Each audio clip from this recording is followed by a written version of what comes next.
Hello, everybody, and welcome to this live on Sunday afternoon. And I'm delighted to be joined by senior journalist Radhika Ramaseshan, who's, of course, you recognize her, comes on TV all the time, and has a prolific career when it comes to political analysis, observation.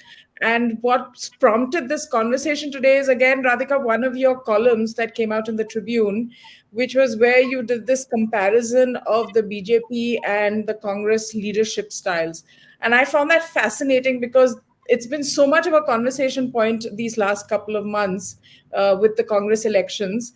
And you drew a very apt comparison, I think, which hasn't escaped most of us, but we haven't put it down really, is that the BJP also kind of elected their president, or rather extended his tenure, which is JP Nadda. And then you had the Congress, the conversations and the talking points coming from the Congress election. So, why do you think that one party is able to do it so quietly and the other one, has this commentary and this whole drama surrounding it?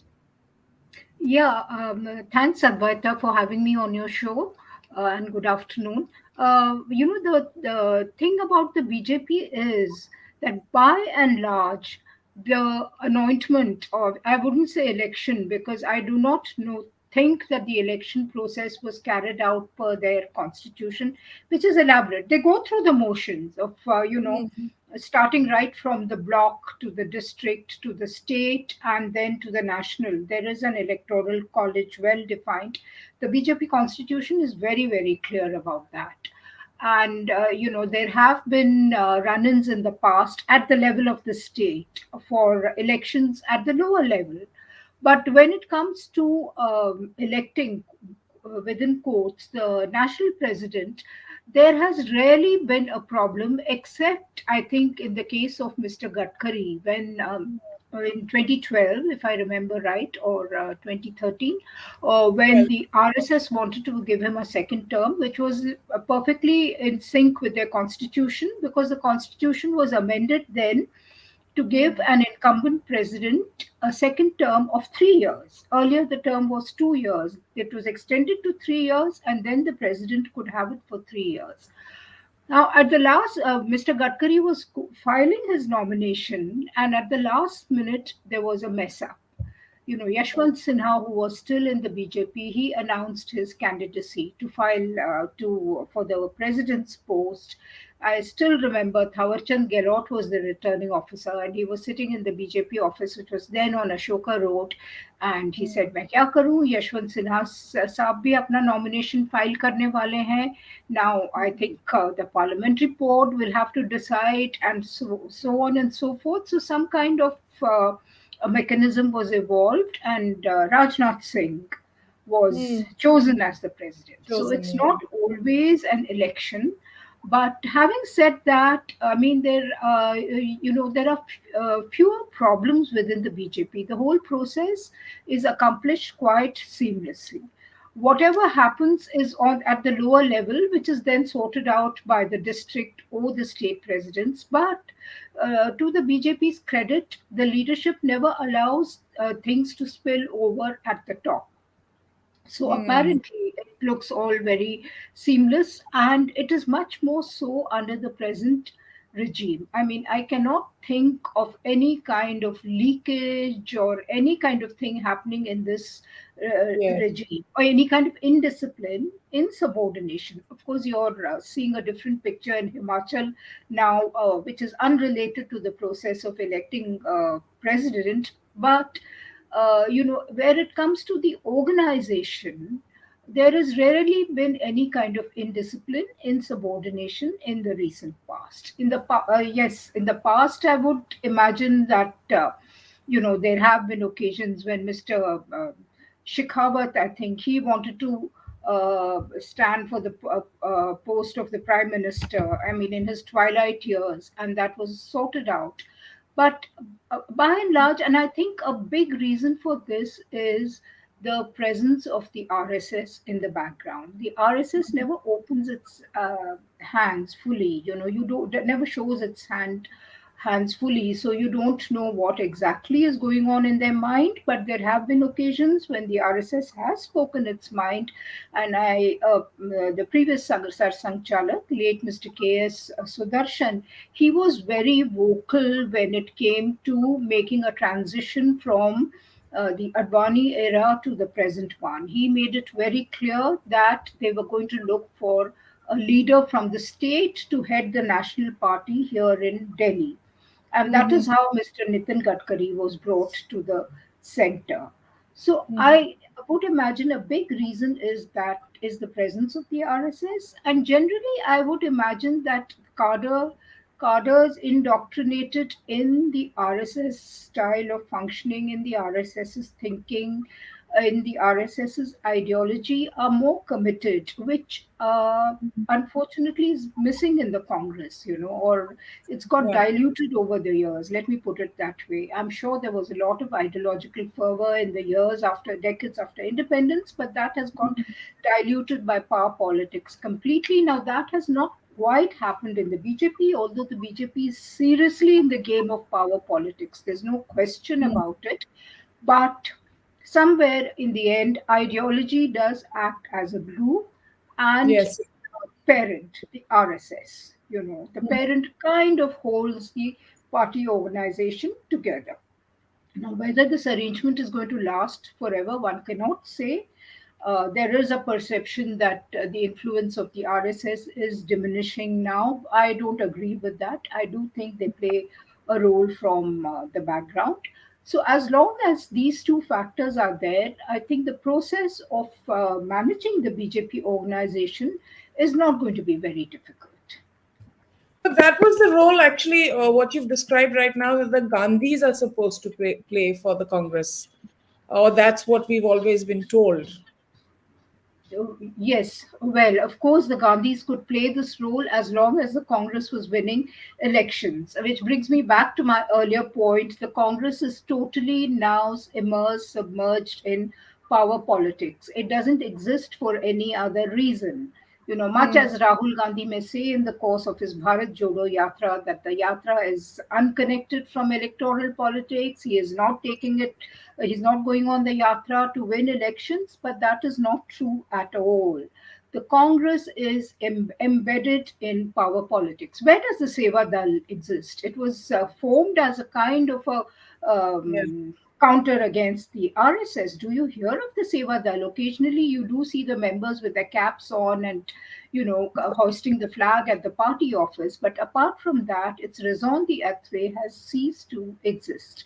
So, therefore, if when a party is so completely immersed in power politics, it cannot divorce itself from the process of elections, from winning and losing elections.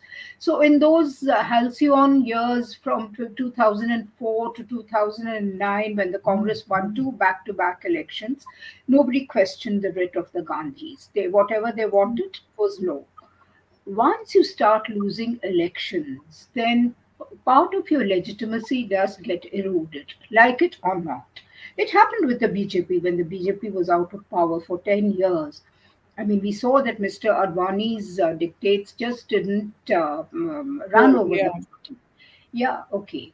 So, therefore, but as I said, the BJP has one major advantage in the RSS. When the party organization looks like it's going to fray on the edges, the RSS steps in. After all, Mr. Sudarshan, I mean, whatever he did or he didn't do, I mean, the merits and demerits can be discussed, but he stepped in at a very opportune moment at that point and brought in Mr. Gadkari.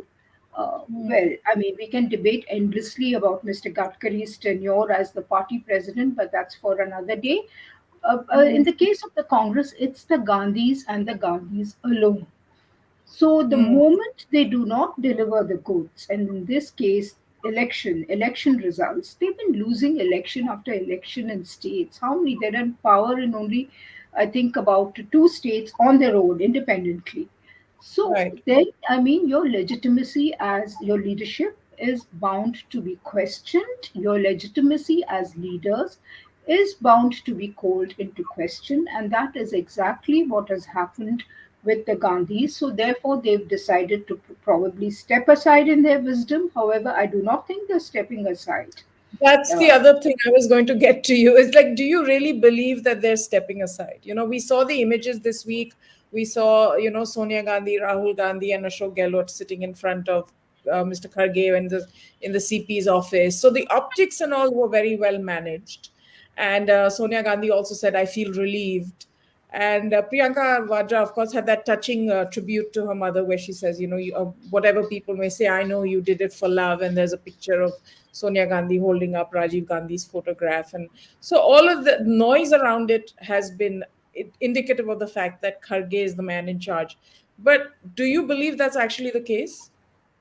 No, not for a moment do I believe. And I will probably get a lot of flack for saying that, because there is a vocal section that believes that the Gandhis are very serious about, inducting reforms in the party and handing over the baton, so to speak, to a non Gandhi, and keeping themselves in the background.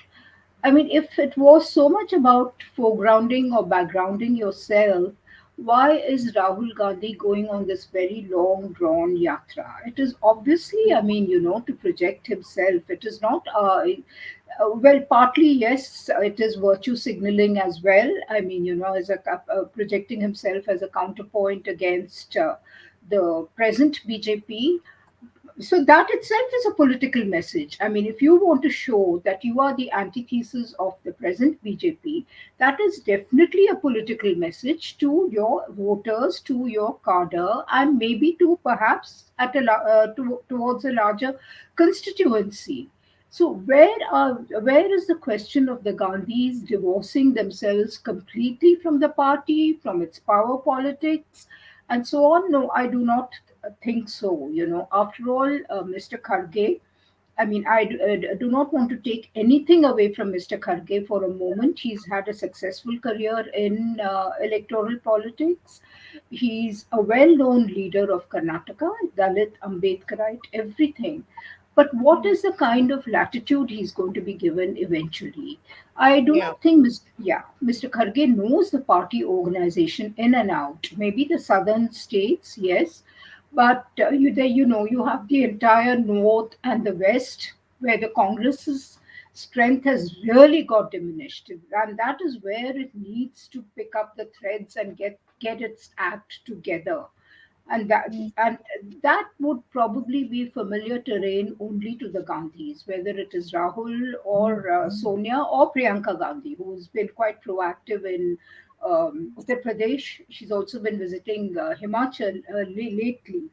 So therefore, do not see the Gandhis fading away or anything of that kind. They will be proactive probably in a more acceptable way, so that nobody can point fingers and say, "Oh, look, I mean, Kharge is merely a puppet being strung along." No, I don't think that would happen. They will be careful to the extent possible, because you mentioned Sonia Gandhi saying that she feels relieved. I think she said much the same thing when she chose Manmohan Singh to head the Congress government, the UPA government in Mhm. 2004. But then we did see that the NAC, National Advisory Council, was set up almost immediately, and that functioned as a parallel mechanism. Let's not forget, it influenced major policies of the UPA government, much to the chagrin of some of the senior ministers, who felt that the government's reform initiatives were being stalled by the NAC and its quote within quote pro left outlook. However, if that was a template that was followed then, I do not see a very different template emerging. Of course, they will be much more conscious this time because of all the criticism they've got for perpetuating dynastic politics, family centered politics, and so on. And that has also hurt the Congress very deeply on the ground, because you have a new demography that has very little use for these family centered leaders. So they would be conscious of the limitations of the kind of politics they've been pursuing and practicing so far. But I do not think they're going to go the whole hog to keep themselves out. No question. Yeah, so I think this is an interesting question that's coming from Aditya. He's saying, what kind of decision-making power does the BJP president have? JP Nadda have vis-a-vis Amit Shah and Prime Minister Modi. And I think you alluded to this also in your article. You said that the one thing that the BJP has done successfully, and which the Congress couldn't, was this delineation between the party and the government, and the lines are drawn in the case of the BJP, but blurred in the case of the Congress, the UPA, and the party. So, how would you respond to this question? Yeah, well, I would say that Mr. Modi and Mr. Amit Shah are very proactive vis-a-vis the organization because primarily both of them have cut their teeth on the organization. So, in the case of the BJP, of course, everything is done by the parliamentary board. So, I would say that's a pretty convenient fig leaf to even sort of cover, to kind of you cannot pinpoint that X has taken this decision or Y has taken this decision. However, the governance is one aspect where the organization doesn't put its foot in. That is very, very clear in this present dispensation, but it doesn't mean that the Prime Minister and the Home Minister have distanced themselves from the organization. No way. Mr. Modi attends all the meetings of the Parliamentary Board and the Central Election Committee, which finalizes ticket distribution in any state. And I mean, I think he even takes an interest in the micro level elections, civic body elections, Mm-hmm. panchayat polls, state elections, and so on. So what I would say is that they have managed to synchronize the relation equation between the party and the organization more seamlessly, more successfully than the Congress, where the Congress, I think the leadership pretended that it will have nothing to do with the government. I'm taking you back to the UPA time.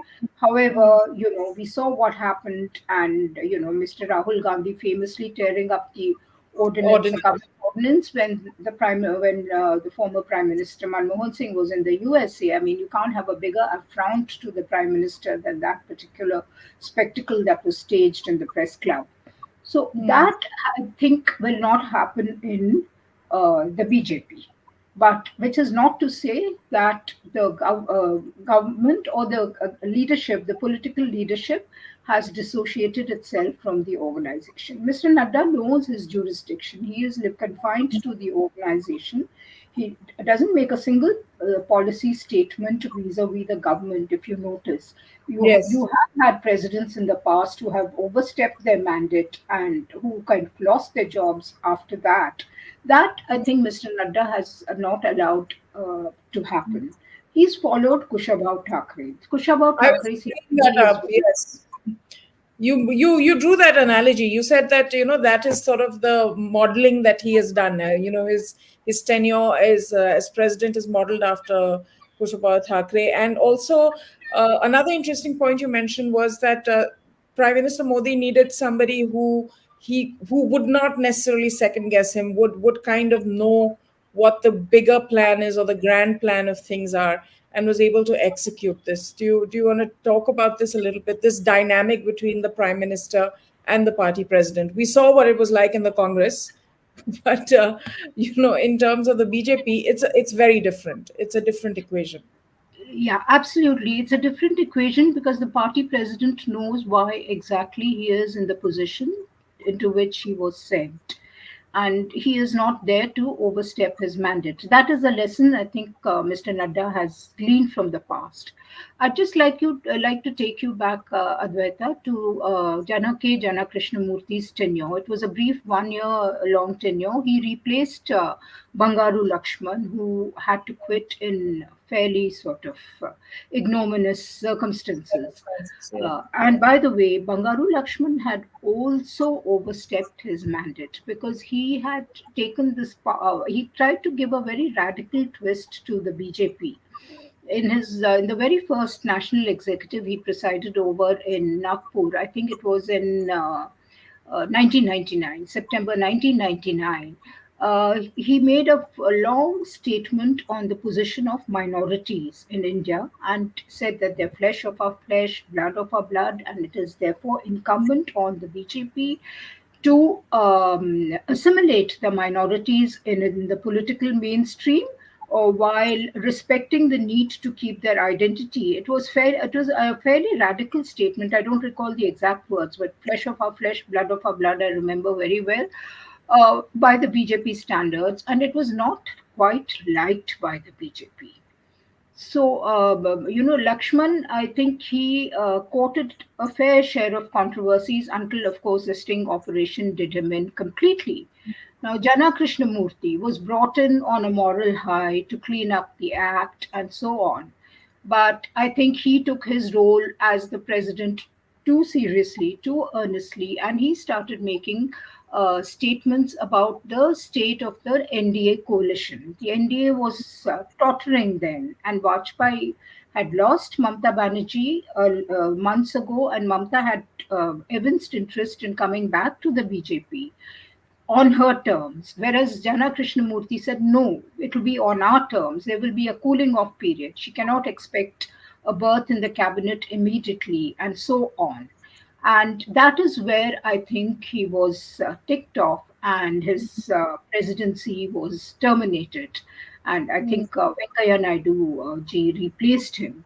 So Venkaya Naidu ji, having served in the government and in the party, was much more savvy. He also knew where exactly he had to draw the line and not overstep the limit. So that was as far as the BJP is concerned. Mr. Nadda, who was, I think, somewhere in the state, he they all observe very, very closely. That's one thing I notice about the BJP, and they learn lessons from the past. It's not that they discard the past entirely. So he probably sensed that Kushabha Thackeray would be the ideal model, because Thackeray ji confined himself to the party office. He rarely stepped out, and like Nadda, he would go to public meetings, he would address, he would travel a lot, travel by train. I think he wanted to make a big point about that, not use aircraft if wherever he could. Generally lead a Spartan life and so on. That was the message he was sending to the cadre. And of course, in the process, what happened is that when you have a government, the party at some point does become a bit subservient to the government. The government overshadows the party, and that was a coalition government. I mean, a very uh, what would I say? Not perfect kind of coalition. The allies were, they were pinpricks. The allies were always needling Vajpayee and so on. Even then, the government did tend to overshadow the party. Now, this that's definitely happened in this case also. But I would say to Mr. Nadda's credit, he is on his feet all the time. Every day, one gets messages from the BJP that the party president is addressing a meeting here, a meeting there, workers' meeting, public meeting, meeting of intellectuals, and so on. So he is keeping the party alive, and that is very important messaging for the cadre. Otherwise, the cadre becomes kind of somnolent, which is what happened at the end of Vajpayee's tenure. The cadre's heart was not really in the BJP, and you saw the effect in the 2004 Yes. elections. They kind of burrowed themselves in the ground, didn't come out. I saw it in UP, which I covered very closely. So I think it was therefore it is probably incumbent on Mr. Nadda to keep the party alive in the mind of the cadre. I think that is what he has set out to. I think Sri Harsha has an interesting question. He's saying, are there four factions now in the Congress? The Sonia faction, Rahul, Priyanka, and now Kharge? No, no, I know. I mean, a lot of people speculate on the sort of differences within the Gandhis itself, and now I'm not a fly on the wall, so I wouldn't be able to say whether the Gandhis are on the same page or not. So far, it doesn't look like, as long as the mother is alive, I think she will make it a point to keep the siblings together. There haven't been any kind of overt differences between them. Priyanka doubtless has a different style of functioning from Rahul, and that people, I mean, Congress workers in UP have told me that her approach to politics is very different from Rahul, but the end result would probably be the same, which in the case of UP is a perfect zero. They haven't been Yeah. neither sibling has But been are able. they appreciative of her approach? Because you keep hearing about Rahul Gandhi that he's inaccessible, he doesn't meet people. The famous Himanta Biswa story where the PD was getting more attention than Biswa Sharma was. So, do they appreciate her style more, or is it just like they're different? Well, indeed, I was told that she herself is not very accessible. I mean, that is one Oh, of okay. the complaints from Uttar Pradesh. She's kind of built her own coterie of, loyalists, old time party men or women from Uttar Pradesh. And she's also brought in people from outside, from JNU and others, whoever she fancied. So it's a combination, and their interests have not really gelled. In the sense that if you are a party loyalist, if you're grounded in the party, your expectations, your perspectives are going to be very different from someone who is, say, stepped in from JNU or another university, True. who's alien to the Congress's style of working. So I think that reflected in the working of the party during the last Uttar Pradesh elections, notably in ticket distribution. So I think Priyanka was criticized on that count, for not being sensitive enough to the sentiments, to the expectations of party old timers, namely that she ignored the party and brought in her own people from outside, which People, is yeah. not entirely true. She has someone like Mona Mishra, who is the daughter of old timer Pramod Tiwari, and Hmm. Mona Mishra was by her side all through, and she was kind of generally giving her inputs and shepherding her around and so on. So that also is not entirely true, but that's the way workers perceive.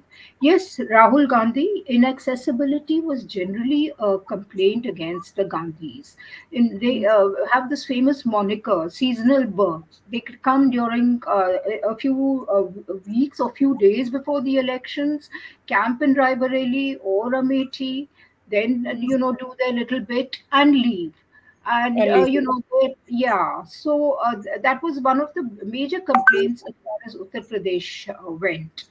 But so, in essence, I would say that Priyanka's style was probably not very different from Rahul, though Congress people do say that she's a little more partisan than her brother. That her brother sort of conceals his feelings of towards individuals. I mean, he may like a particular individual, but is very careful not to show that. Whereas she makes her likes and dislikes very obvious. But that again, I'm just quoting party people. I have not No, interacted with absolutely. In fact, the conflict very often that is spoken about is between their offices. Their coteries kind of competing with each other more than the siblings. Now, I don't know if that comes down from the siblings or it's just overzealous, office staff who want to kind of show their principle to use, yeah. royal family language in a better light than the other. So I don't know what that is. Yeah, well, the Congress has always operated through darbars, and the people lower down. You're talking about, say, the staff or the workers take the cue from the top leadership. I've seen it in Raebareli and Amethi. The sort of local workers. A very common complaint, Advaita, is that Rahul doesn't remember us by face and by name. We hear that Amit Shah meets a worker once और वो जिंदगी भर उसका नाम याद रखेंगे, उनके चेहरे याद रखेंगे. That is not the case with Rahul. I mean, that was a very common complaint. Local journalists in Amethi and Raebareli tell you that they don't get the time of the day from the Gandhis. So, the staff is essentially a mirror of the leadership. And I mean, if you ever travel to Amethi or Raebareli during an election, you will see it in full play. A part of the office is managed by Rahul's, chosen people. You have the workers hanging on the periphery, not knowing what they should do. And in contrast, you go to the Samajwadi Party office or the BJP office, And you see the kind of activity, the kind of synchronization between the workers and the local leadership and Akhilesh or the BJP's people. I mean, that is how elections should be conducted. I mean, these guys have just lost the skills to conduct elections, I think. And a big reason is their inability to evolve a kind of cohesion between the local workers and their own hand 14 mechanism. yeah, Yeah. their own cherry picked individuals from Delhi or wherever. Yeah. This is an interesting question. He's saying, please comment on, my Maharashtra episode with offering CM to Shinde and deputy to Fadnavis. Who was it? Modi, Shah, or Nadda? I think there's you cannot say that it was Modi's decision or Shah's decision, much less Nadda's. They desperately wanted to have a government in Maharashtra for various reasons, which are gradually unfolding. So it was a collective decision. There is no question about that. I think in the decisions at this level, at the highest political level in the BJP, are not one individual's decision. They would definitely need the stamp of Modi. I mean, how can you have a decision without it being ratified by Modi? But I would imagine that it was done collectively by Modi and Shah. Of course, common perception in this regime is that it's highly individualistic. So you have Modi taking most of the decisions unilaterally and sort of, with Amit Shah as a sounding board, and finally Nadda for the official ratification. In the case of Maharashtra, I would imagine that it's a collective decision which was prompted by expediency. They wanted to have a government in Maharashtra, so they didn't want to get into any kind of conflict about leadership, whether it should be Fadnavis or X or Y.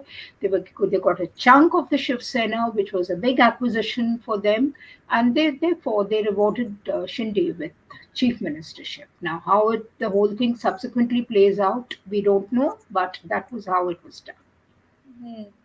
And now you have the latest is up, kind of playing up on the mini BJP route, with the Lakshmi and Ganesh photograph on notes, on currency notes, and taking it all to another level, really. So, Radhika, you must have been watching up becoming a mini BJP with some interest, because they were sort of the new kid on the block and who were going to shake things up and do things differently. Well, he's gone through various avatars, Advaita, as you know. He was backed by the RSS when he was part of the IAC with Anna Is that Hazare. true? I mean, because that's what people say.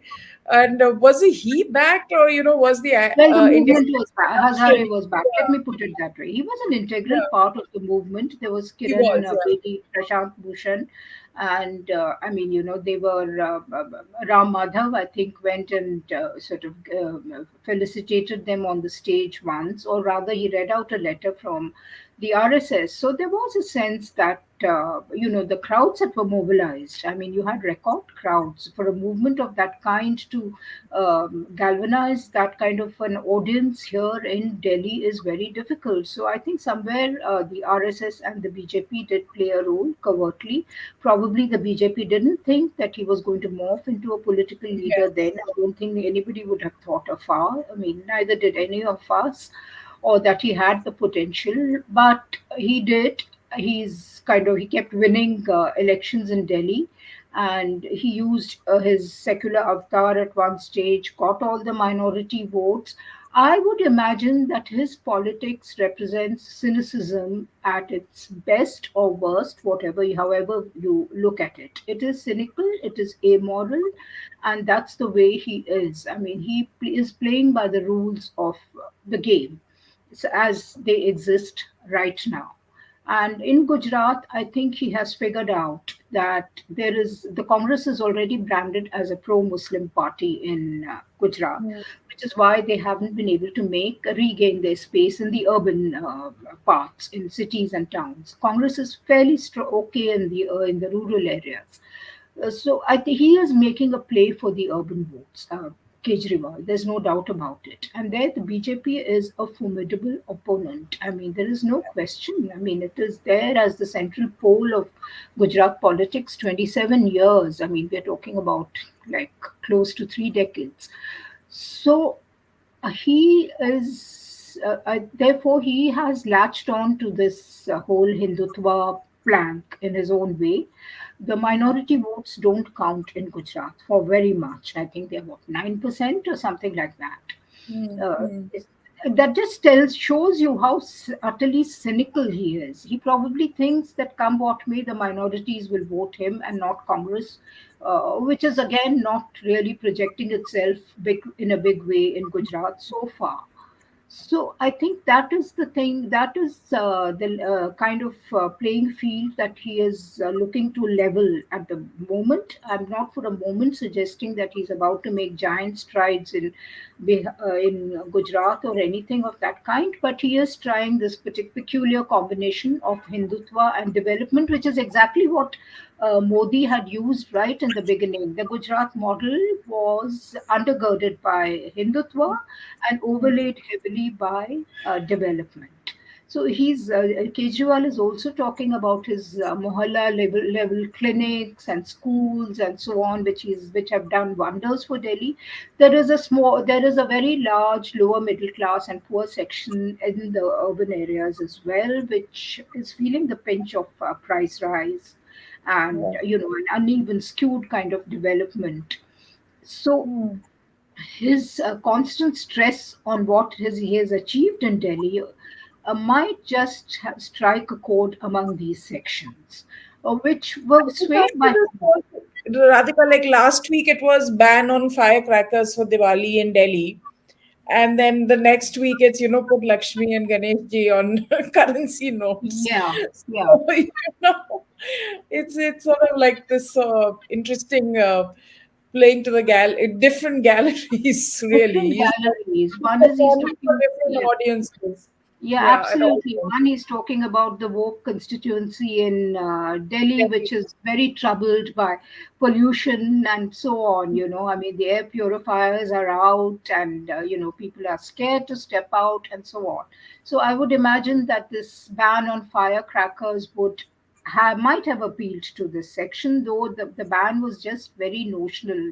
I mean, you kept Yeah, no hearing one. firecrackers for 3, 4 days. Even now, you hear them occasionally. So that was as far as Delhi is concerned. And then he springs this whole currency note thing in Gujarat, ostensibly for Gujarat. So Yeah. that seems to have caught the BJP a little off guard because they are giving responses every day and they are kind of strapped for a coherent response as far as I can see so far. I mean, the first, it was very interesting. He announced, made that declaration in the press conference, made the demand in the press conference, and Praveen Khandelwal, who represents the Association, National Traders Association, he promptly issued a statement saying that it's insulting to put the faces of deities on currency notes because they're handled by all communities. Very interesting. This is what he said. And so you don't know who is using it for what and so on. So it is highly abusive of Mr. Kejriwal to make such a demand. So the BJP has been trying to react. And having said that, I think to an extent he has set the agenda in Gujarat in his own way. I mean, I'm not saying that the BJP is lost or it doesn't know what to do. The BJP's agenda is clear. They have talked about bringing a common civil code in Gujarat. But to an extent, yes. I mean, otherwise, they wouldn't be sort of opening model schools in Gujarat. You had these photographs of a model school and Mr. Modi visiting a classroom and so on. So somewhere, I think they are feeling the pinch a bit. They feel the need to react and respond to Kejriwal because whatever you may think of as politics, they're also 24/7 on the job, unlike the Congress. So they Yeah. do, kind of have that hunger. I think they're hungrier than the Congress for sure, which is surprising because the Congress really needs to whet its appetite now, build up an appetite. Maybe all that walking will help build an appetite for some power. But that it's this is there are elections in Gujarat and Himachal where Congress is the principal opposition, but Rahul Gandhi is in Telangana and Karnataka and all of these places. So I don't know what they're going to do. But Radhika, thank you so much. I promised you half an hour and we've already gone on to 40 minutes. So I don't want to, take up too much of your time on a Sunday. But really, it's been such a pleasure having you over. I hope you come again Sure. I will. because Pleasure being on your show, Advaita. I mean, I got a lot of time to talk, unlike. yes, I know. And then there's so much to learn from you, and you have such insight, and you've observed it closely for so long that you can connect the dots in a way that I don't think many people can. So that's Thank you. that's always very informative. But thank you everybody for watching, and thank you for your questions. And we'll see you this evening on the Sunday Club, where we promise to be entertaining or something and informative, infotainment. But thank you everybody. Do like, share, and subscribe. Thank you. Bye. Bye.